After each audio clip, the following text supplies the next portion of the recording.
एक हदीस पाक में है, रसूलुल्लाह सल्लल्लाहु अलैहि वसल्लम ने इरशाद फरमाया, घरों को कब्रिस्तान न बनाओ बल्कि घरों में नमाज पढ़ा करो। मुराद नफल नमाज है। नवाफिल घरों में पढ़ें, सुन्नत घरों में पढ़ें, वेतर घरों में पढ़ें, यह ज़्यादा बेहतर है। ये तो हदीस पाक में तरगीब है।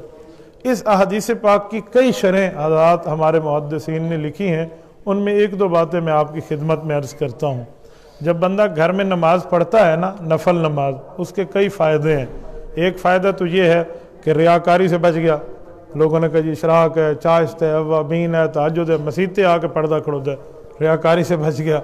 नंबर दो ये है कि घर में बच्चे देखेंगे, बीवी देखेगी, घर वाले देखेंगे, उनको भी तरगीब होगी, ये पढ़ना शुरू कर देगा, तो वो देखेंगे तो वो भी पढ़ना शुरू कर देंगे। एक फ़ायदा और भी है। वो फ़ायदा क्या है कि घर में जो शयातीन होते हैं ना, घरों में जो शयातीन जिन्नात होते हैं, वो जिन्नात नमाजी से डरते हैं। जब घरों में इसको नमाज पढ़ते, जिक्र करते, तिलावत करते शैतान देखेंगे, जिन्नात देखेंगे, तो वो इसके और इसके बच्चों से दूर हो जाएंगे कि यार इसका तो बड़ा नमाज और अल्लाह वालों से बड़ा ताल्लुक है। तो कई फ़ायदे हैं। मेरे पास कई फैमिलियाँ जो मुझसे बैत के सिलसिले में रिलेटेड है ना, मुझे कहें जी हमारे घरों में शैतान है, हजरत आप कभी आएँ फूंक मार जाएं।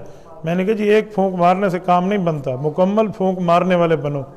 वो कैसे भाई? आजकल दुकानदारों को देखो, उन्होंने ब्लोर लेकर अपने पास रखा हुआ है, रोज़ाना धूल के ऊपर फूंक मारते हैं। तो रोज़ाना आपके घरों में शयातीन की जो चीज़ें नहुस्तें आती हैं, उसको रोज़ाना फूंक मारने वाले बने।